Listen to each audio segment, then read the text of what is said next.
ma joie de vous savoir très nombreux à suivre votre émission Makomi Lobinini, que disent les Saintes Écritures, présentée par votre humble servante Sandrine Mongoza, toujours là dans le service Yamoussa de Messa, toujours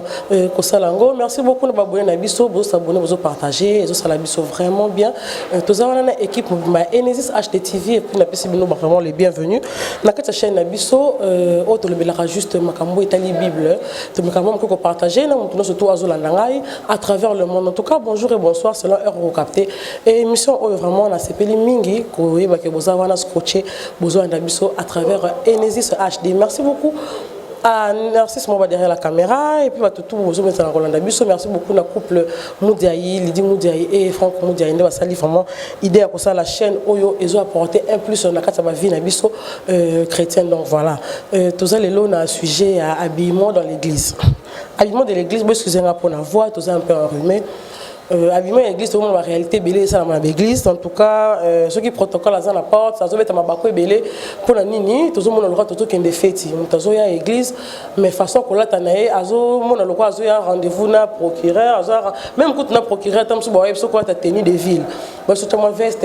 bako ta na ta parquet boité, faut là ta la maman quand na boko donc voilà. Mais ce que zo les bosso ya tout le monde na te même mokeli na yo, oza la façon d'habillement mo ya bien te ya mabe, oyo ça la ketam so côté ba frère mususu to ba sœur mususu bazo landa suma kambo ba ele osala te mais comme ko tala bimon na yo et ce bête ça va te be mabaku et so sala ke muta murmurer avec église de na logique te mo mambebele zo le maman à travers makamona puis tout mona tout musu apprendre na ka plaisir ya komiti kana ka bolumbu espo excusenga asali vidéo atindeli mutu musu pe vidéo ne panzani bato o bazana droit ya kotala image wana te ba comme na droit kotala ngo biloko wana surtout za ba biloko mo boyo zo ko rabesi biso spirituellement yo sala mabe dans la communauté nabiso chrétienne. Donc voilà, et ça sujet au toponi le long nazune de konanga na baki autre fois mais la monnaie que bo sepela qui na nazue le sous pour na sujet. Merci beaucoup à Gabriel Bondo qui nous assiste aujourd'hui, Azawana azo assisté biso na émission et ça les biso vraiment super bien. Mais avant to banda déjà na invité nanga na verser autre pour na capo na ko renforcer vraiment sujet nabiso pour na to yeba ke maramo to zo lobela vraiment ils ont makambo utaka na Bible. En tout cas, on a vraiment topona qui verset Genèse chapitre 3 et puis tout comprendre la Bible pour la makambo habillement. Les yeux de l'un et de l'autre s'ouvrirent. Ils connurent qu'ils étaient nus et ayant cousu des feuilles de figuier, ils s'en firent des ceintures. On est bandé déjà. Adona F déjà bazaki na nous ba yeba kino makamuté bazaki tourni ba bika ke balati ba bazo mona na ba loté comme problème. Et après tant ba liembo on va comprendre que ba bazani baluki ba feuille ba tongi ba feuille ba lati baluki déjà façon ba s'habiller spirituellement tous on a besoin déjà habillé par Nzambe mais na mokili boye faut que le ronia kolata alors faut kolata vraiment d'une manière décente na katikati na kotanga sous version maman Sandrine bonjour na babonné nyoso bolanda biso merci beaucoup na bat bazako s'abonner merci na batu pi bazako partager donc chaîne o eza chaîne mo tozote ya batu o bazo bunga na nzela ya Nzambe donc avant na banana ntika na vanisa maître Gabriel Bondo mobala mbinga 3m45 andetinga na pesa ko mona ngate c'est Francis Motechano mobala mbinga 3m45 frère o tozabana Nzambe biso nyoso tika na vanisa boss adossé nga maître Sengi qui nga toujours moto moko bien bikabaka ba président de tous les présidents comme même vieux François Foutila Mokonza Bambeku fondation Foutila Dassiva le nombre wana moto aliko azate Antonio de Bundes na kati ya na kati kuna tika na vanisa bourgeois humble marché central les anges de Binafilé na PCP ba moto pas azali. Merci beaucoup maman Sandrine ba question zayo bien ngai na kati chaîne biso chaîne à vitesse chaîne actualité. Vraiment, tous on a toujours pendant le bien comme tout le bas, tous on jeune, tous on a la réalité sur les cabinets, les autres qu'on annonce dans la yawa. Tous au côté église pour prier, mais au côté bah bimon on a bien donné on tourne le bien lilo. Mais tous les accords na yo pour se remarquer bon on église mais pour moi on va remarquer bon ça. Neyango yango moninga vraiment mikolo na salo moins une année na kota église té et ça par rapport à babiloko opé kimisinga pe sur église. Mais oui, au moni maman na Sandrine même ata ba protocole bango moko majorité baza exemplaire té. Au moins na protocole le comment que un système que no jip ya mokuse chemise likolo. Vous comprenez? yango zo mona même ata protocole yemoko lokola za exemplarité bon au côté ya batu ozo ko tsa bona kati église ndenge nini siko yo tango yebisi c'est que c'est ko lata jipa mukuse a ekota raté mais yemo zo dena jipa muku ya mukuse siko moya bango ezate ayepe na mabonza na yemoko pour le koma que non na mabonza na ngamoko na dim na ngai moko na action de grâce na ngai moko mo benga na nga ezate yango moni bulu yeke koti na kati ya église de réveil majorité de na sali constant ils ont mis na église de réveil pour au commun na catholique malgré balata na bon mais baza pas tellement de mon église de réveil et on a peut ça merci na bande na buse ba programmiste malgré pe bango ba bomba ba air moko mo pe ba kindumba na bon na ser ba jip mais malgré baza ka bango balata ka bien bana moko vous comprenez tendenge to yo karakeo nzamba tala ka bilamba tata libana tata la ka motema donc ko ni atalangane na lingi na ko atalangane na lingi na kila église mais nzamba ota ka motema nanga na biso ce côté wana vraiment baza na raison ko lo bande nzambe atalaka motema oui mais nzambe atalaka pe façon ya mutu nyoso mbala moko vous comprenez motema eza kati mais libanda no fubimisa image ozo la savement que non ozali ozobimisa image ya nzambe eza ba ser mususu bazana ba église protocole akenda église mo quelconque mettons ozo mona ye azata na image mo boté ozo la savement que non o azamona nzambe to azamona ya mutu mususu ozo comprendre surtout ozo na simakala ba mama na so banda ko lata zigidan loketo ba mise ba yemba yango na nzembo omona mama zo lata zigidan loketo mais mutu omona mayaka na yete mais le lozo ko mageno mutu lati zigidan loketo lati mayaka mais mutu nyo se fa remarquer que non moi si o lati mayaka pe na kati église siko dès que lati mayaka na kati église na ozonga no place wana na répondre na question na yo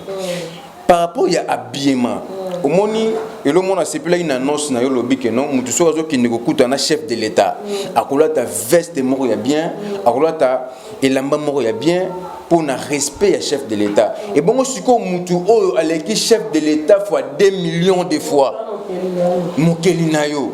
vous comprenez maman Sandrine donc on a faut passer respect ata ozana veste te ata ozana robe ya molaité kangata liputa moko la tata chemise OK église ata ozana veste te sombata ba chemise na biso bana poto tona ba chemise mutse ba 2 euros malgré la chemise à 100 euros il y a un problème te tona ba chemise mutse za ngo ya ba 2 euros ba 3 euros ba 4 euros ya ba 1 euro osombi yango ki ko pesa nzambe respect wana moni ya on a sepela pe un mona bandi na so ba misèrement oso comprendre au mona pena muta kangi mikangi nyoso mbala moko alati nzamba na ye aki osambela nzambe la critique bango balba ke ndenga che bongo sala nini na fini ki bongo pona nini e bo ndesko ngelo ba ke ni bo sana ba kamabe o ko sana bo pe na raison pour muta zo mona na ye yote amoni ka surtout so a marié otika misu ni ba ninja donc ya on ka ndi bo mona ka exploiter sili mais ba critique bango kaka e monte ko kuta bi mo bon za mieux ceux qui bat critiquer bango wana eza sujet musuto ya poto sola par rapport pourquoi bat critiquer bango mais l'autre ça par rapport à habillement vous comprenez bon ba bimisara moi image moko boye devant nzambe atasa mutu mabe mazo ke ne pas nzambe siko yo ozo ke l'église pour la nzambe mupende ok nzambe mona mupende na uta libuma mama na yo ozo ke ne nanda ko église ozo sala nastro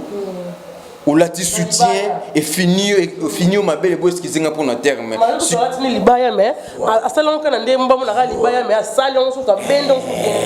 aucune ko la nzambe nastro et si longtemps amona ma belle na uta libumu ya mama na yo kut na création ko ta mona que non na ko salo ma belle ya minene to eza ya ma belle ya mike nazo comprendre te bandi na biso ba sœur na biso tantôt ba kendaka église ndepo na ko kwisa tantôt ba frère toko kwesa ba pasteur ponga na mona pasteur mo abunga mona na versal ngaka tanga protocole akati na kiti ya liboso alati jipi ya mukuse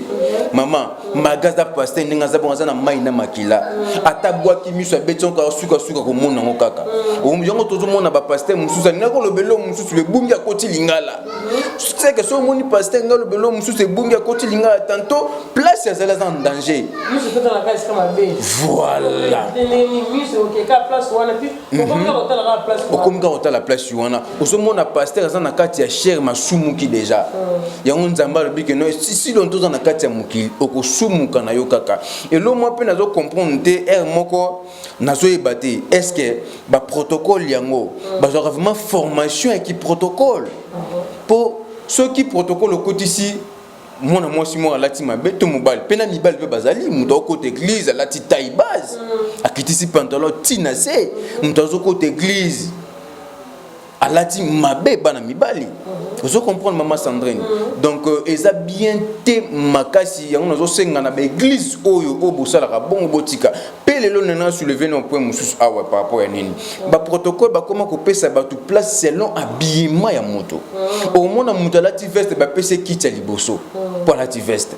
omona moi si moko alati robe mo ya bien batevement que non niveau to moni na robe ya bien boye ata moi $10 robima bakena tie tantôt moto alati mabe boboaki na suyeni moto kopesa action de grâce ya $10 yango tozo comprendre te bande na biso ba protocole ya église eko minini ce qui lelo to kobeta CT ils allient par rapport ya ba protocole na pasteur pour pasteur ce qu'apesi mot d'ordre na ye mutete la lati bu akota te ntakota te et si lui on a te surtout le côté ba biema ba danse pe comment quand tu le baka la fois passée ozomona pena que non mutala telo ka mukuse dès que azobina siko hein nanze momo ebima ce qui to kolingana ya so den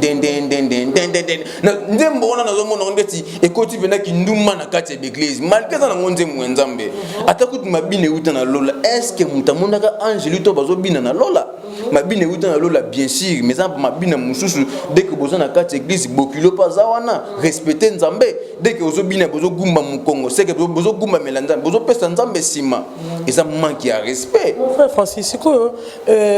ningi ba raison mususu ba pesa kana ba église ce que le bic est on reprendre la kolata boete kwata boete ba limba royate